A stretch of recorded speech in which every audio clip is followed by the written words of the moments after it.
बोलना शुरू करता था वो भी जाके सबसे आखिरी वाली रॉ में जाके बैठ जाते थे, बिल्कुल ऐसा और ही तफरीयां कर रहे होते थे। तो उस वक्त उन पे क्या गुजरती होगी? ऐसा ही है बिल्कुल। तो लेकिन ये कि कभी इंसान को Demotivate डीमोटिवेट नहीं होना चाहिए। नाकामियाँ आपको कामयाब होने के लिए तैयार कर रही हैं। या नाकामी का मतलब हम तैयार हो रहे हैं काम। अस्सलाम वालेकुम, नमस्ते, सत श्री अकाल। कैसे हैं आप लोग? उम्मीद करती हूँ ठीक होंगे, खुश होंगे। मैं हूँ रफ़ीका अली और मेरे साथ हैं तारिक नियाज़ी। अस्सलाम वालेकुम, नमस्ते, सत श्री अकाल। उम्मीद करता हूँ ठीक होंगे, खुश होंगे। दोस्तों जहाँ रहें खुश रहें, माँ बाप का ख्याल करें क्योंकि माँ बाप तो सभी कुछ है। आज की हमारी वीडियो है संदीप महेश्वरी जी से रिलेटेड। सो स्टार्ट करते हैं अपने वीडियो को। Let's start. ओके गाइस, तो वीडियो का टाइटल है मीट डॉक्टर विकास दिव्या कीर्ति, एपिसोड 50। से स्टार्ट करते हैं वीडियो को।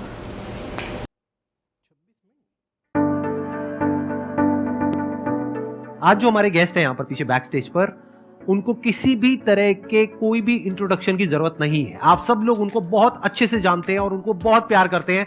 Please give an energetic and warm welcome to the one and only doctor Vikas Divya Kirti sir.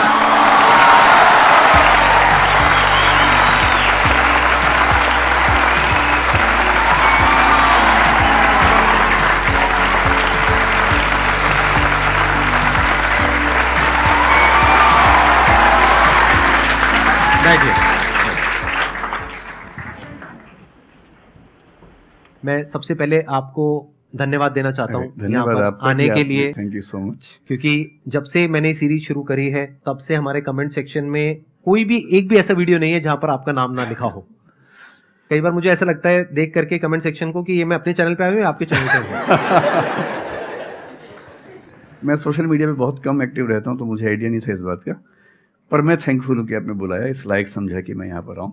Sir प्यार बहुत करते हैं बच्चे आपको, मतलब इतना प्यार है जिसकी कोई हद नहीं है। मैं ठीक कह रहा हूँ गलत कह रहा हूँ? यस और नो? सो अब आप लोग जो चाहे जैसे चाहे इनसे क्वेश्चंस पूछ सकते हैं। सर लाइफ में जब भी कोई सिचुएशन आती है कि जिसमें दो रास्ते, एक प्रैक्टिकल और एक इमोशनल, तो बैलेंस आउट कैसे करना है? इमोशनल और प्रैक्टिकल में हमेशा विरोध नहीं होता है, कभी कभी साथ भी चल सकता है। और सिर्फ इमोशनल कुछ नहीं होता, सिर्फ प्रैक्टिकल कुछ नहीं होता, प्रपोर्शन का डिफरेंस होता है। जब इमोशंस आपके दिमाग पर बहुत हावी हों तो फैसला करने से बचना चाहिए, स्पेशली बड़ा फैसला। छोटा तो ठीक है कि आपके दोस्त ने कहा कि दोस्त नहीं एक फिल्म देखेगा मेरे साथ, आप इमोशनल हो जाके देख ली फिल्म, क्या हो गया, कोई नुकसान नहीं होगा। पर कोई ये कहे कि तो मुझसे प्यार नहीं करते, शादी नहीं कर सकते मुझसे और हमने शादी कर ली, ये ठीक नहीं है। सिर्फ इमोशंस में आके बहुत बड़ा फैसला मत कीजिएगा, चाहे वो करियर का हो, चाहे पार्टनर का हो, चाहे कोई भी फैसला हो। प्रैक्टिकल इतना नहीं हो जाना है कि आप मशीन, रोबोट या पत्थर बन जाएं। क्योंकि आप कितने भी सक्सेसफुल हो, यदि आप इमोशनली सक्सेसफुल नहीं है, इमोशनली स्टेबल नहीं है, इमोशनली वेलबींग के स्टेट में नहीं है, तो आपकी सक्सेस किसी काम की नहीं है, एकदम मीनिंगलेस है। So the success in totality needs emotional happiness, emotional stability as well. इसलिए इमोशंस को खारिज करके जिएंगे तो शायद कुछ अचीवमेंट्स बड़ी हो जाएं, पर वो किसी काम की नहीं है। केवल इमोशंस पे चलेंगे तो हो सकता है कि अचीवमेंट जिंदगी में ज़्यादा हो ना पाए।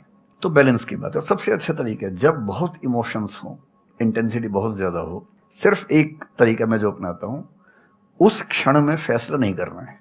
कुछ भी हो, कोई कितना भी प्रेशराइज करे, सिर्फ इतना बोलिए कि मैं 24 घंटे बाद बताऊंगा आपको, थोड़ा सोचूंगा इस बारे में। और यदि आपने उस मोमेंट से खुद को बाहर निकाल लिया तो फिर आप डिटैच होकर देख पाएंगे और थोड़ा सा प्रैक्टिकल एलिमेंट भी रहे, इमोशनल एलिमेंट भी रहे, वो फैसले सबसे अच्छे रहेंगे लाइफ के लिए। मैं आपको एग्जांपल से बात समझाता हूँ। ऐसे लोग जो तैयारी कर रहे थे, अफेयर में थे, एक का सिलेक्शन हो गया, अब उसके सामने क्राइसिस ये है, स्पेशली किसी लड़की का हो गया, लड़के का नहीं हुआ। अब हमारी सोसाइटी में ना, लड़की ऊंचे पद पे हो, लड़का ना सफल हुआ हो तो बड़ा मुश्किल है सोसाइटी में, उनको शायद दिक्कत नहीं है। अब वो लड़की प्रैक्टिकल नहीं है कि मैं तुमसे शादी करूं, ये कह के अगर हट जाती है और शादी करती है किसी ऐसे व्यक्ति से जो बहुत सफल है। I know many such people personally, मैं नाम नहीं बोल सकता किसी का। मैंने जनरली पाया है कि वो लोग लाइफ में बहुत फ्रस्ट्रेशन में रहे बाद में, क्योंकि सफलता के नाम पर, प्रैक्टिकल होने के नाम पे ऐसे व्यक्ति को चुना जिसके साथ वो रह नहीं सकते ठीक से। और मैं ऐसे कई लोगों को जानता हूँ जो IAS बने, IPS बने, जिनको करोड़ों रुपए के दहेज के ऑफर्स आए, साफ ठुकरा के कहा कि मैं जिंदगी एक ही व्यक्ति के साथ गुजार सकता हूं जो मेरे साथ है, और हैं बहुत खुश हैं। अब कोई कह सकता है उनके परिवार में कि इसने प्रैक्टिकल फैसला नहीं किया, इमोशनल फैसला किया। पर अल्टीमेटली किसी चीज़ की वैल्यू क्या है? आपकी लाइफ बेहतर हो। यूट्यूब पे जिसके 1 लाख भी सब्सक्राइबर्स होते हैं वो मोनेटाइज करता है, 1 लाख क्या जब मिनिमम हो सकता है, खूब पैसा कमाते हैं, ब्रांड प्रमोशन करते हैं, साबुन तेल बेचते हैं बीच बीच में। आपका चैनल तो शायद देश में सबसे बड़ा चैनल है, आप चाहें तो कितना नहीं कमा लेंगे। मुझे कुछ दिन पहले एक एजेंसी के लोग मिले जिन्होंने बताया कि इनकी जैसी ख्याति है उस लेवल पर महीने में कोई 5-10 करोड़ भी कमाना चाहे तो कमा सकता है आराम से इस यूट्यूब चैनल से। तो मैंने पूछा कि वो कौन सी चीज़ है जो आपको इतना मजबूत बनाती है कि आप नहीं इस रास्ते पर जाते। मैं वो जानने में इंटरेस्टेड हूँ। तो 10 मिनट की बात के बाद मैं समझ में आ गया, क्योंकि अल्टीमेटली अगर मैं अपनी वैल्यू के खिलाफ चला गया तो खुश कैसे हो जाऊंगा? पैसा मुझे कैसे खुशी देगा जब मैं ही नहीं रहा? तो खुशी किस बात की? इसलिए इतना प्रैक्टिकल मत होना कि अपनी माँ के, पिता के, भाई बहन, दोस्त जो प्रेमी प्रेमिका है उनके इमोशंस के साथ खेलने लगो। इतना प्रैक्टिकल कभी मत होना, इतना इमोशनल मत होना कोई आपको बेवकूफ़ बना सके, बात बात पर बेवकूफ़ बनाता रहे। और बैलेंस जिंदगी जो है ना वो मध्य मार्ग में है, जिंदगी एक्सट्रीम पे नहीं है, मध्य में है। तो प्रैक्टिकल और इमोशन का बैलेंस रखिए, लाइफ बढ़िया होगी।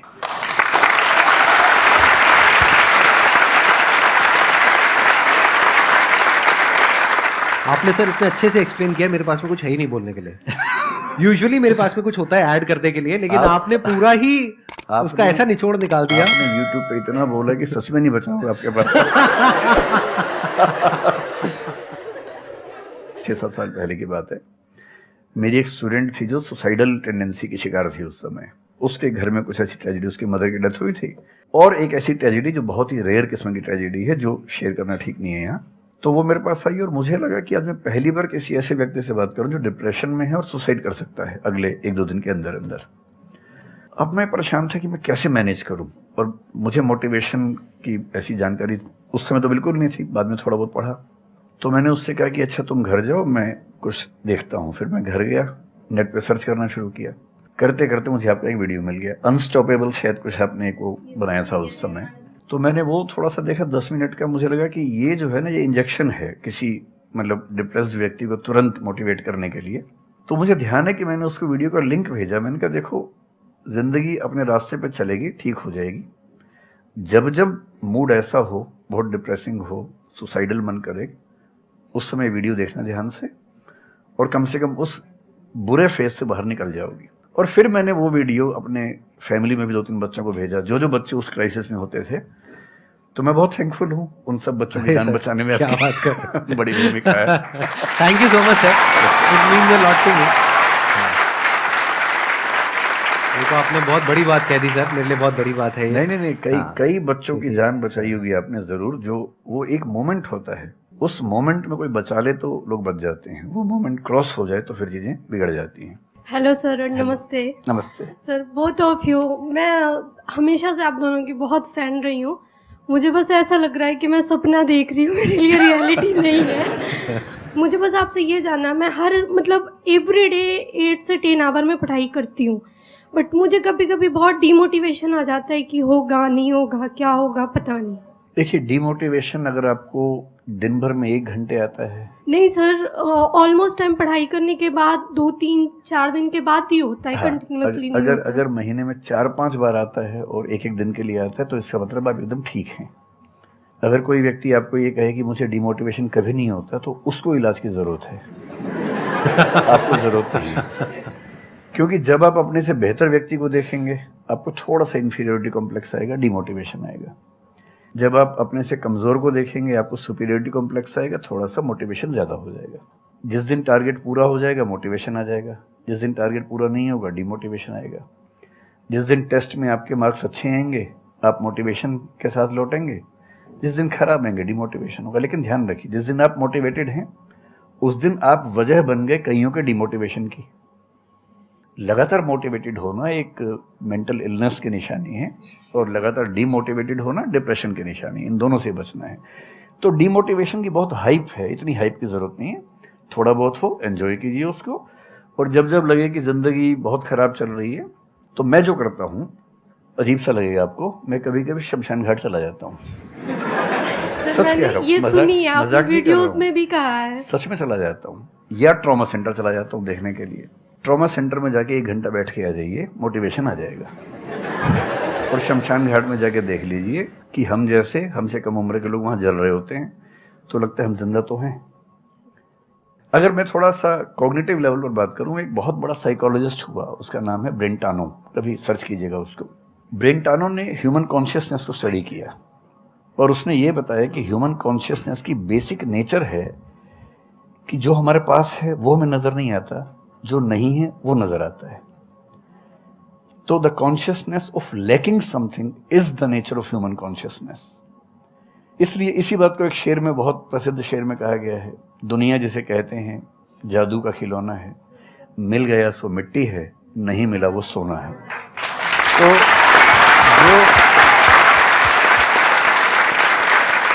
तो जो आपको नहीं मिलेगा ना, हमेशा बड़ा होकर दिखेगा, जो मिलेगा छोटा हो जाएगा। तो ईमानदारी इसमें है कि जब जब डिमोटिवेशन और डिप्रेशन हो, एक कागज लेके बैठ जाइए और एक तरफ लिखिए मेरी ज़िंदगी में ऐसा क्या क्या है जो दूसरों के पास नहीं है। पेज भर जाएगा पूरा। तो जो है उस पर ध्यान दीजिए और एंजॉय कीजिए।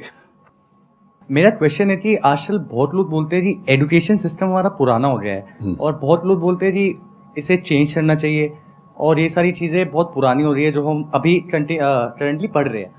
तो इस पे आपका ओपिनियन क्या है? एजुकेशन सिस्टम में तो बहुत मेजर चेंजेस की ज़रूरत है और ये बात भारत सरकार ने एक्सेप्ट भी की है, नई पॉलिसी भी लेके आए हैं। मतलब मुझे लगता है कि कई लेवल्स पे देखना है। सबसे पहले तो ये डिफाइन करना ज़रूरी है कि एजुकेशन का पर्पज़ है क्या। क्या पर्पज़ केवल नौकरी लेना है, एक जॉब मिल जाए, वही पर्पज़ है? मैं उससे एग्री नहीं करता हूँ। मेरी राय में एजुकेशन का बेसिक पर्पज़ है कि एक होमो सेपियंस एक इंसान बन जाए, सोचना आ जाए, उसको समझना आ जाए। कोई राजनेता या धर्मगुरु उसको गधा ना बना सके, बेवकूफ़ ना बना सके। उसे इतनी समझ हो कि वो चीज़ों को फैक्चुअली, ऑब्जेक्टिवली समझ सके, तर्क कर सके, बहस कर सके, और अगर तर्क और बहस में सामने के तर्क ठीक हैं तो उनको एक्सेप्ट भी कर सके, इतना विनम्र भी रहे। बेसिकली पर्सनैलिटी ग्रूमिंग का प्रोसेस एजुकेशन है, वो केवल नौकरी का मामला नहीं है। पहली गलती तब होती है जब हम उसको केवल नौकरी का मामला मान लेते हैं। मतलब नौकरी ज़रूरी है, ऐसा नहीं कि ज़रूरी नहीं है, लेकिन वो सिर्फ वो उसका पर्पस नहीं होना चाहिए। सेकेंडली, कई ऐसी चीज़ें, जैसे अगर बहुत विस्तार में तो भी नहीं जा सकते, जैसे एक बहुत छोटी बात है सेक्स एजुकेशन हमारी सोसाइटी में। ये इतनी ज़रूरी चीज़ है। स्कूल में जो एडोलेसेंस की एज के लोग हैं, 12, 13, 14 की एज के लोग हैं, उनको वो सब चीज़ें बताएं ताकि गलत सोर्सेज से इंफॉर्मेशन ना मिले, कोई गलती ना कर बैठें। हेल्थ एजुकेशन के रूप में हो, उनको सारी चीज़ें पता हो, ठीक हाथों से पता हो, ठीक तरीके से पता हो।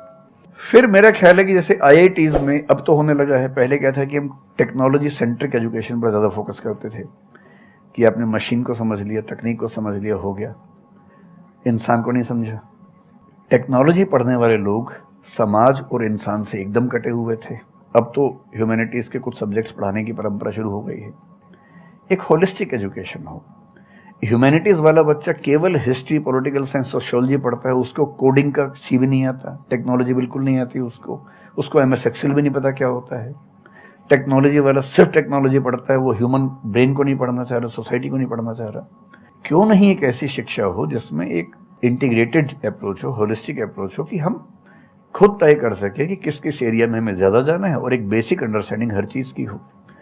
तो बेसिक 3 फार्मूले माने जाते हैं। एक यूनिवर्सलाइजेशन ऑफ प्राइमरी एजुकेशन है कि 10वीं क्लास तक की शिक्षा हर बच्चे को मिले, ठीक से मिले।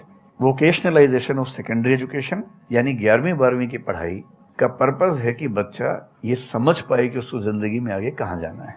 और फिर जो हायर एजुकेशन है वो सबको करने की ज़रूरत नहीं होनी चाहिए, वो शौक पूरा करने के लिए नहीं है, वो शादी का वेटिंग रूम नहीं है, वो उसके लिए है जिसको सच में आगे पढ़ना है। वो उतना पढ़े, सब्जेक्ट चूज़ करे और फिर उसमें गहराई से रिसर्च करे ताकि डेवलपमेंट के रास्ते पर अब बढ़ें। हम एजुकेशन के मामले में बहुत बुरी स्थिति में हैं। मैं तो जिस उम्र में हूँ, मेरा अब तो पर्पज़ भी ये बन गया है कि अब मैं उसी पे कुछ काम करूँ। एक यूनिवर्सिटी शुरू करने की योजना मेरे मन में है, इनसे मैंने शेयर भी किया था। और मैं जिस तरह का विश्वविद्यालय सोचता हूँ वो नौकरी देने के पीछे पागल नहीं होगा, वो होमो सेपियंस को कायदे का इंसान बनाने की कोशिश करेगा। नौकरी तो उसका एक पार्ट है।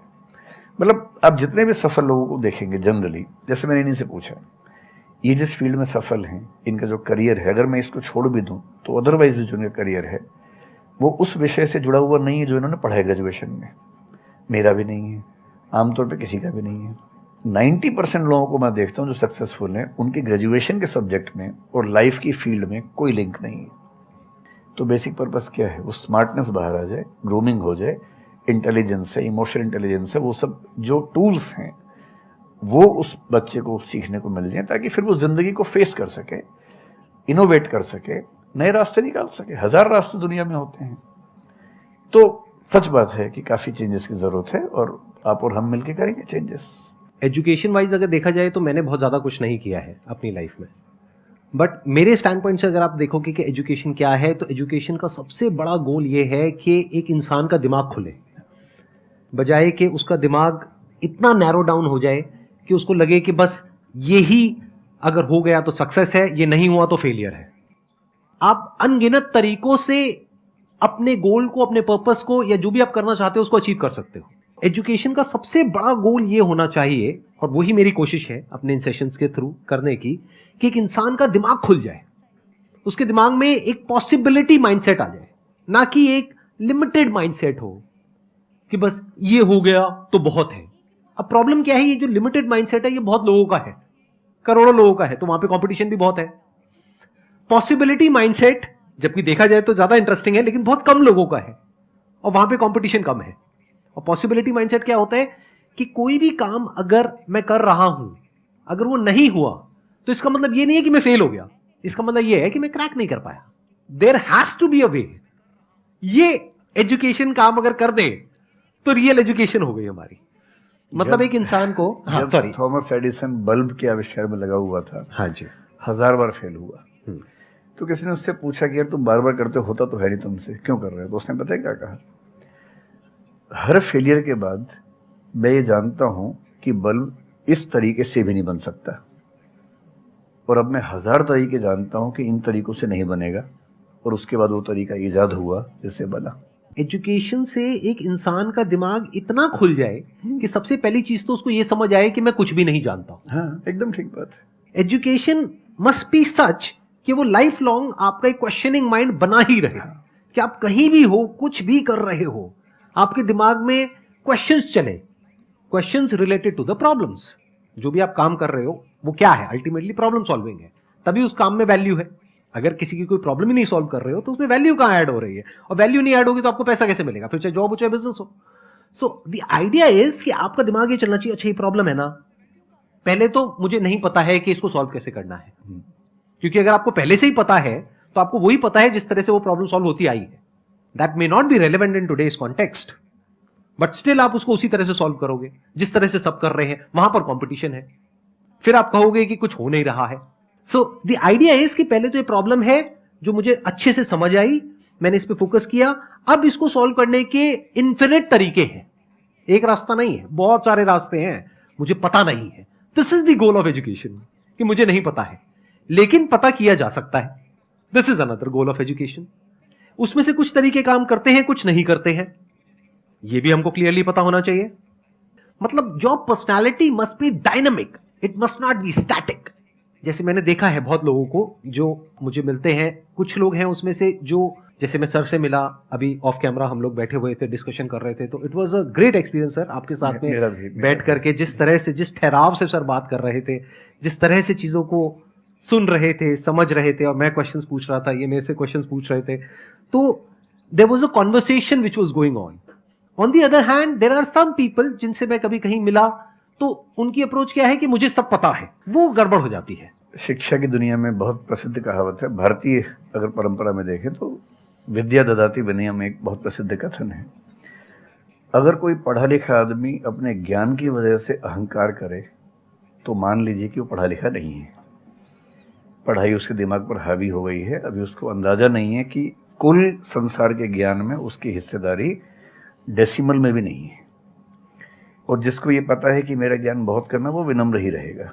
और इसलिए जो बड़े प्रोफेसर्स हैं, अगर आप कभी सुनेंगे, मैं जानता हूँ, मैं यूनिवर्सिटी में जब पढ़ता था, सबसे बड़े प्रोफेसर क्या बोलते थे कि मैं इस विषय का विद्यार्थी हूँ, कभी नहीं बोलते थे कि मैं प्रोफेसर हूँ। इतना साहस किसी में कैसे कि मैं प्रोफेसर हूँ?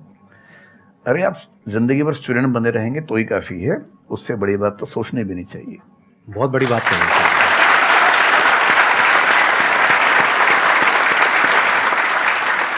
मतलब कि एजुकेशन का गोल आपको प्रोफेसर बनाना नहीं है, आपको स्टूडेंट बनाना है। अगर सर की बात को आगे एक्सटेंड किया जाए, एकदम सही बात। लाइफ लॉन्ग स्टूडेंट, कि आप सीखते चले जा रहे हो, सबसे जिससे मिल रहे हो, लोगों से सीख रहे हो, सिचुएशन से सीख रहे हो, अपनी लाइफ के अच्छे एक्सपीरियंसेस से सीख रहे हो, बुरे से सीख रहे हो। जैसे मैंने देखा है जब भी यहाँ पे कोई क्वेश्चंस पूछते हैं ना, सबके क्वेश्चंस एक ही होते हैं, सर सक्सेसफुल कैसे हो। कभी मैंने आज तक ये क्वेश्चन नहीं सुना किसी का भी जो इससे बड़ा क्वेश्चन है, जो आप रिलेट कर जाएंगे कि सर सक्सेस हमारा दिमाग खराब किस तरीके से करती है, या सक्सेस का क्या माइनस पॉइंट है। सही बात। सक्सेसफुल होने से बड़ा है मीनिंगफुल होना, सार्थक होना। सफल होना छोटी बात है, सार्थक होना ज़्यादा बड़ी बात है। सर मेरा क्वेश्चन ये है कि लाइफ में बहुत सारे सर्कमस्टांसेस आते हैं जहाँ पे मतलब हमें ये लगता है, बहुत सारे निगेटिव थॉट्स आते हैं कि मतलब आगे कैसे बढ़े, how to get rid of fear of failure. Sir कैसे हम इसको हैंडल करें, अगर हम कोई किसी चीज़ को शुरू करना चाहते हैं सर, तो हमारे दिमाग में बहुत सारे निगेटिव थॉट्स चलते रहते हैं, हो पाएगा नहीं हो पाएगा, बहुत तरह के नेगेटिव क्वेश्चंस आते रहते हैं सर। तो इसको कैसे हैंडल करना है सर इस सिचुएशन को? फियर ऑफ फेलियर थोड़ा सा ठीक भी है, ये हमें रोकता है उन दिशाओं में जाने से जहाँ हमें जाना भी नहीं चाहिए। जैसे मान लीजिए मैं सोचूं कि मैं फुटबॉल प्लेयर बन जाऊं, मुझे पता है कि नहीं बन पाऊंगा, मेरी फिटनेस वैसी नहीं है, तो मुझे ये फियर रोक लेगा, ठीक बात है ना। ये ज़रूरी नहीं है कि आप दुनिया में हर चीज़ के लिए ठीक हो। हर किसी का एक पैकेज है, हर किसी का जो एट्रीब्यूट्स हैं या वर्च्यूज़ हैं, उन सब का एक पैकेज है। We can be good at few things, we can be best at maybe one thing, we cannot be best at everything। तो ये बहुत ज़रूरी है कि अपने एप्टीट्यूड को देख के हम सिलेक्शन करें कि हमें कहाँ जाना चाहिए। ठीक है, अगर सिलेक्शन कर लिया है तो फिर फियर ऑफ फेलियर होने की वजह ये है कि या तो आप जो कंपटीशन है उस पर ज़्यादा फोकस कर रहे हैं, अपनी स्ट्रेंथ पे कम फोकस कर रहे हैं। मेरे ख्याल से स्ट्रेंथ पे फोकस करना, कुछ अच्छे लोगों की कंपनी में रहना जो थोड़ा सा मोटिवेट करते हों, अच्छे दोस्त हों, लगातार मनहूस टाइप की बात ना करते हों, ऐसे लोगों के साथ रहना, कुछ रिक्रिएशनल एक्टिविटीज़ उससे बाहर निकल के थोड़ा खेलना कूदना, मतलब फिजिकली फिट रहना, वो सब रहेगा तो हार्मोन्स जो हमारे दिमाग में आते हैं उससे, फिजिकल एक्टिविटी से, जो एंडोर्फिन्स वगैरह हैं, हैप्पी हार्मोन्स हैं, डोपामाइन वगैरह है, वो रिलीज होते रहें तो हम वैसे भी बहुत फियर से बचे रहते हैं। और अंत में मेरा तरीका ये है कि अगर मैं कुछ नहीं करूँगा तो फेल होना तय है, करूँगा तो चांस है कि फेल होऊंगा या पास हो जाऊंगा, तो नहीं करने में तो तय है कि फेल हो गया, तो क्यों ना एक बार चांस ले लेते हैं। और एक जगह फेल होऊंगा तो तय मान के चलिए कि दूसरी जगह मेरे फेल होने के चांस कम होगा, क्योंकि मुझे एक एक्सपीरियंस है प्रयास करने का और फेल होने का, और वो एक्सपीरियंस किसी ना किसी क्वांटिटी में हर फील्ड में काम आता है, मैच्योरिटी आपके अंदर आती है। और मैं एक शेर अक्सर यूज़ करता हूँ, बहुत बहुत प्रिय शेर मुझे है, और मुझे सच में लगता है कि ज़िंदगी को जीना बहुत आसान काम है, मुश्किल काम नहीं है। असली बात है कि आप प्रयोग करें, कोशिश करें, और हार जाएं तो दूसरी कोशिश करें। और मैं इसीलिए एक लाइन हमेशा बोलता हूँ, क्यों डरे ज़िंदगी में क्या होगा, कुछ ना होगा तो तजुर्बा होगा।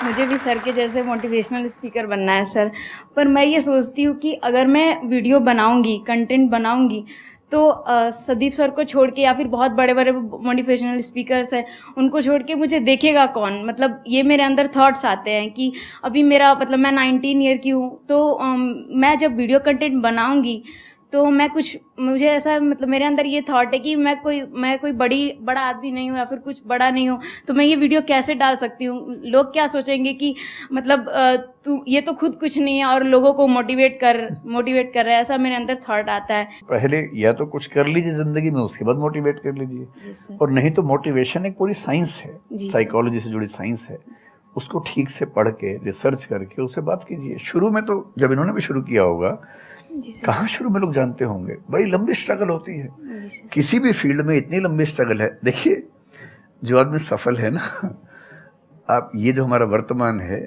ये ऐसे ही नहीं बन गया है। हर सफल आदमी का एक बहुत लंबा अतीत होता है जिस पर नज़र किसी की नहीं होती है। और बशीर बद्र ने एक बड़ी गहरी बात कही थी, ये फूल मुझे कोई विरासत में मिले हैं, तुमने मेरा कांटों भरा बिस्तर नहीं देखा।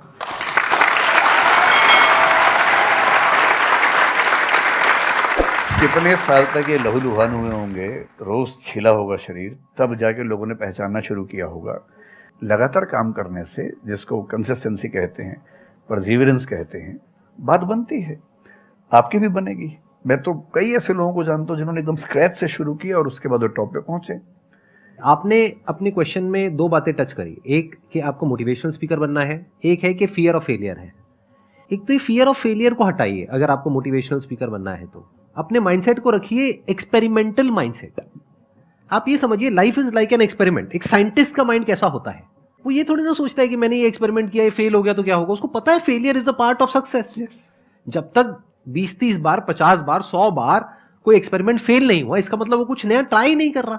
इसका मतलब वो तो रिपीट कर रहा है। जैसे स्कूल में बच्चे करते हैं लेबोरेटरी में कि बुक में देखा बस उसको कॉपी किया, तो दोनों में फर्क हो गया ना। एक है कुछ नया डिस्कवर करना, कुछ नया क्रिएट करना, एक है जो क्रिएट हो चुका है उसको रिपीट करना। तो you are talking about becoming a motivational speaker. तो अगर आप मेरे जैसे बनेंगे तो कोई क्यों देखेगा आपको? आपको तो अपने जैसा बनना पड़ेगा ना। तो अब उसमें क्या करना पड़ेगा? अब आपको क्या पता कि आपके अंदर ऐसा क्या है जिसको लोग देखना चाहें? उसके लिए तो एक्सपेरिमेंट करना पड़ेगा, ट्राई करना पड़ेगा। एक तरह से आप वीडियो बना के डालोगे, कोई नहीं देखेगा। दूसरी तरह से बना के डालोगे, कोई नहीं देखेगा। फिर तीसरी तरह से, फिर चौथी तरह से। हो सकता है 6 महीने बाद, 1 साल बाद, 2 साल बाद जा करके कहीं थोड़ा सा कुछ ऐसा क्लिक हो जाए जो हो सकता है आपको लग रहा था कि शायद ये नहीं होगा और वो क्लिक हो जाए। बट ये सब होता उसी के साथ में जो कुछ कर रहा होता है, जो कुछ ट्राई करता है। जैसे ट्राई करोगे तो हो सकता है हो जाए, नहीं करोगे तो पक्का है नहीं होगा, जैसा भी सर ने थोड़ी देर पहले कहा था।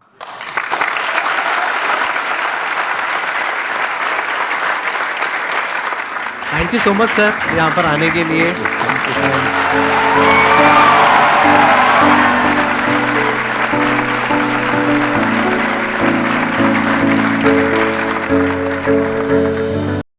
जी जनाब, मतलब अब One मैं of- सबसे पहले एक बात कहूँ, one of the most Unbelievable. Most amazing video, उसको क्या कहेंगे, यादगार video, memorable video, memorable video.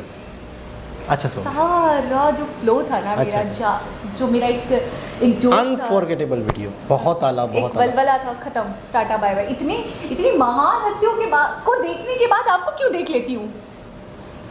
हाँ, नहीं तो मैं ही कह रही हूँ यार, मैं ही कह रही हूँ, मैं क्या कहूँ। मतलब मुझे ये 26 मिनट की वीडियो, आज मैं कुछ नहीं छुपाने वाली हूँ अपने व्यूअर से, कुछ भी नहीं, कुछ भी नहीं, कुछ भी नहीं। मैंने सोचा ये 26 मिनट की वीडियो यार कैसे खत्म होगी, मैं बहुत टायर्डनेस फील कर रही हूँ। आप यकीन करें, मुझे चार्ज कर दिया इस वीडियो ने। 6 मिनट लगे, 6 मिनट भी नहीं लगे। नहीं ना यार, ऐसा लग रहा है मुझे 1 मिनट की वीडियो किसी ने दे दी हो, थमा दी हो। वाकई मुझे बिलीव नहीं हुआ ये 26 मिनट की वीडियो थी। मैं हैरान हूँ, परेशान हूँ, मैं हल्फिया लेने के लिए तैयार हूँ कि मैं इतनी थकन का शिकार थी, मैं बिल्कुल चार्ज हो गई हूँ। वाकई बहुत आला। मतलब इतनी एनर्जी, जिस वीडियो में से इतनी एनर्जी निकल रही हो, आपको फील हो रही हो, आपके अंदर महसूस हो रही हो, उसको अगर आप कभी भी डिमोटिवेट हो और एक दफ़ा देख लो, आप कितना चार्ज हो जाओगे। वो कौन लोग हैं जो आजकल के दौर में संदीप माहेश्वरी के होते हुए, ऐसी हस्तियों के होते हुए डिमोटिवेट हो जाते हैं? मैं तो ये क्वेश्चन करना चाहती हूँ। बिल्कुल ये बात भी है, जो इन तक पहुँचे नहीं है शायद, जो इनको नहीं देखते या नहीं जानते।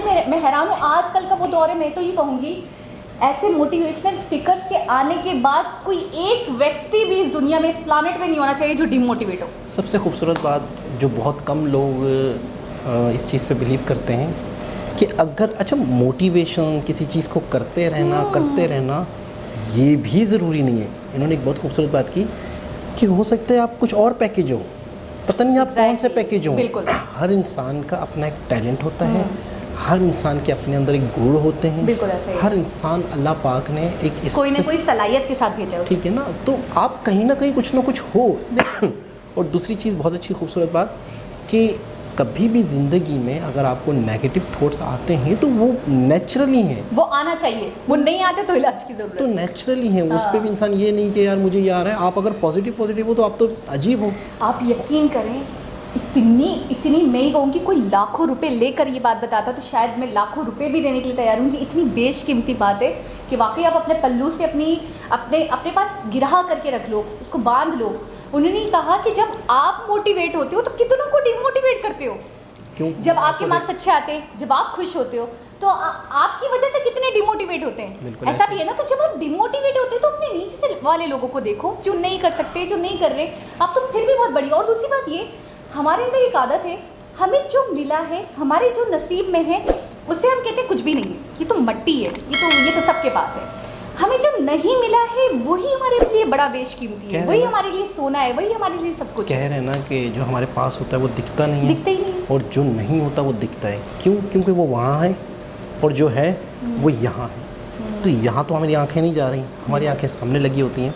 दूसरी चीज़ है कि एजुकेशन को तो इन्होंने, मैं कहता हूँ, पूरा एक पोस्टमार्टम पढ़ते खोल दी एजुकेशन की, कि Postmortem। एजुकेशन है क्या चीज़। कोई मुझसे पूछता था तो मैं यही कहती थी यार, अक्सर मेरे स्टूडेंट्स थी, टीचर ये साइन थीटा क्यों पढ़ रहे हैं, टेन थीटा क्यों पढ़ रहे हैं, कहाँ लाइफ में कहाँ काम आने वाला है कॉस थीटा साइन थीटा। तो मैं बिल्कुल समझ ही नहीं आता क्या बोलूँ। अच्छा बेटा, हाँ कहीं ना कहीं तो आएगा काम, मुझे खुद भी नहीं पता। मैं हैरान हूँ वाकई एजुकेशन का रियल पर्पस क्या है, एजुकेशन का गोल क्या है। एजुकेशन का गोल है बेसिकली आपका दिमाग खोलना, आपकी जो लिमिटेशन है ना, जो आप लिमिटेड सोचते हो, जैसे कि इस रास्ते से चलूँगा तो घर आएगा, क्यों भाई, दूसरे किसी रास्ते से भी घर आएगा, तीसरे किसी रास्ते से भी घर आएगा। उस रास्ते को खोजो, एक तरीके से नहीं होगा, दूसरे तरीके से होगा, तीसरे तरीके से होगा, चौथे तरीके से होगा। प्रॉब्लम के सॉल्व करने के तरीके रिपीटेशन नहीं। बात को समझिएगा कि एक होता है हमारे इलाके में पानी का मसला है, हमारे इलाके में लोगों के पास पीने का पानी नहीं है। ठीक हो गया भाई, इसका क्या हल हो सकता है? एक अनएजुकेटेड बंदा इसका हल वही ढूंढ के लाएगा जो सबके पास है। उसमें कंपटीशन है, उसमें आप सफलता नहीं मिलेगी। ठीक है ना। अब आप पानी के प्रॉब्लम को हल करेंगे उस तरीके से, जब आपके पास एजुकेशन आती है तो आप एक चीज़ को कई एंगल से देखते हैं। एक चीज़ है प्रोजेक्ट है, एक कैमरा होता है, किसी चीज़ पे पड़ा होता है। तो नॉर्मल अनएजुकेटेड शख्स एक ही पॉइंट ऑफ व्यू से देखता है, सीधे सीधे। एजुकेटेड शख्स जो होता है एक सब्जेक्ट को डिफरेंट एंगल से देख सकता है, बगैर वहाँ जाए अपने दिमाग से सोचता है कि अगर मैं यूं करूँगा तो यूं होगा, यूं करूँगा तो यूं होगा, यूं होगा तो यूं होगा, तो इसका ये हल निकल सकता है जो कि किसी के पास भी नहीं हो। यूनी में हमारे साथ हमारे एक टीचर थे मैथ्स के, तो वो हमें अक्सर ये कहा करते थे कि कभी भी डिमोटिवेट नहीं होना चाहिए, हमेशा अपने गोल को लेकर जितनी हमें लगता था यार मैथ्स बहुत टफ है, तो वो अक्सर हमें समझाया करते थे कि मैथ्स टफ नहीं है, अगर आप इसकी प्रैक्टिस करो, अगर आप इसको टाइम दो, अगर आप इसको समझो। तो एक दफ़ा उन्होंने हमें एक क्वेश्चन दिया, उन्होंने 9 या 10 डॉट्स, 9 डॉट्स थे वो बनाए, ऐसे करके dot dot dot dot dot dot फिर डॉट डॉट डॉट, और उन्होंने उससे कहा शायद ए बनाने के लिए या कुछ बनाने के लिए, जो बिल्कुल पॉसिबल नहीं था बनाना। हमने ऐसे भी ट्राई कर लिया, अच्छा उस बॉक्स के अंदर रहते हुए हमने ऐसे भी ट्राई कर लिया कि ए बन जाए, हमने ऐसे भी ट्राई कर लिया, नहीं बना। पूरी रात में लगी हुई, मुझसे नहीं बना। मेरी कुछ फ्रेंड्स थी, वो भी दूसरे जो क्लास वालों से, वो भी दूसरी दिन सारा उन्होंने ए बना दिया। उन्होंने बॉक्स के अंदर ही नहीं बनाया, आउट ऑफ द बॉक्स जाकर ये बनाकर दिखा दिया। तो उन्होंने उस वक्त कहा कि हमेशा हमें ऐसा नहीं सोचना चाहिए कि हम बॉक्स के अंदर रहते हुए सोचें। क्यों सोचें? हम आउट ऑफ द बॉक्स जाकर क्यों नहीं सोचें? हम अपने प्रॉब्लम्स का सॉल्यूशन उस लेवल पर जाकर सोचें जिस लेवल पर जाकर किसी ने कभी नहीं सोचा, तो हल मिलेगा आपको, तो आपको नई चीज़ मिलेगी। बिल्कुल ऐसा ही है कि जब तक हम अपने देश सोचने का पॉइंट वो चेंज नहीं करेंगे, और वो आएगा एजुकेशन से। तो इन्होंने इस वीडियो में ये बताया कि हमारा एजुकेशन सिस्टम ये नहीं है, प्रॉब्लम ये है कि इन्होंने कहा कि मेरा एक मिशन भी है कि मैं एक ऐसी यूनिवर्सिटी बनाऊं जहां पे हम इस तरह के लोग तैयार करें जो कि प्रॉब्लम सॉल्व करने वाले तैयार हों, ना कि डिग्रियाँ, ना कि जॉब। तो एक बहुत ही खूबसूरत इन्होंने मतलब एजुकेशन की भी तनकीद की। और अच्छा, इनका अंदाज़, एक तो सबसे पहले कि मुझे बड़ा अफसोस हो रहा है, मुझे बड़ी हैरत हो रही है कि मैंने इतनी ज़िंदगी गुजार दी। आपने इनको नहीं सुना? मैंने इन्हें नहीं सुना। मैंने डॉक्टर वैभव बिंद्रा को सुना, मैंने संदीप महेश्वरी को सुना, मैंने पाकिस्तान के कासिम अली शाह जो हैं फेमस हैं उनका सुना, मैंने चौधरी जावेद एक हैं, वो भी काफ़ी अच्छा बोलते हैं, बिज़नेस के हवाले से बात करते हैं, मोटिवेशन के हवाले से बात करते हैं, उनको सुना है कुछ लोग। लेकिन इस तरह यार इनके अंदर इत्मीनान, इनके अंदर सुकून, इनके अंदर किस तरीके से प्यार से, इनके पास अगर कोई सवाल आ जाता है तो ये उस सवाल की पूरी तह को, उसकी सारी परतें खोल के सामने रख देते हैं, डिटेल से कि कहीं ए से लेकर जेड तक पहुंचते हैं कहीं वो, पर भी कोई बिल्कुल। उसमें ऑप्शन ना रह जाए। अच्छा, जब एक फीमेल थी, जब एक गर्ल थी, उन्होंने जब क्वेश्चन किया कि मैं भी आपकी तरह मोटिवेशनल स्पीकर बनना चाहती हूँ, लेकिन आप इतने बने, मुझे कौन देखेगा? तो मुझे उसी वक्त आंसर आया था यार कि वो अब इतने बड़े, जब उन्होंने स्टार्ट किया होगा तब तो उनको भी, आपको याद है संदीप माहेश्वरी जी एक अपने शो में बता रहे थे कि इतने पता नहीं 100 लोगों का शो होता था कि पता नहीं 50 लोगों का शो होता था, जिसमें से मुश्किल मुझे 10 से 15 लोग दिखते थे, और वो जो 10-15 लोग पहली वाली रॉ में होते थे, जब मैं बोलना शुरू करता था वो भी जाके सबसे आखिरी वाली रॉ में जाके बैठ जाते थे बिल्कुल ऐसा और ही है। तफरियाँ कर रहे होते थे। तो उस वक्त उन पे क्या गुजरती होगी? ऐसा ही है बिल्कुल। तो लेकिन ये कि कभी इंसान को Demotivate डीमोटिवेट नहीं होना चाहिए। नाकामियाँ आपको कामयाब होने के लिए तैयार कर रही हैं। या नाकामी का मतलब हम तैयार हो रहे हैं कामयाब होने के लिए, और फिर ऐसे तैयार होंगे कि जो कभी नाकाम नहीं हो सकते। अच्छा, मुझे ऐसा लगता है नाकामियाँ ही शायद आपको कामयाबी का राज बताती हैं या कामयाबी का रास्ता दिखाती हैं। बहुत खूबसूरत बात है एडिसन वाली जो उन्होंने मिसाल दी कि 1000 तरीके से उन्होंने बल्ब बनाया। बिल्कुल ऐसा ही है। तो एक बहुत ही खूबसूरत वीडियो, दोबारा किसी और वीडियो के साथ से मुलाकात होगी। जब तक के लिए अल्लाह हाफ़िज़।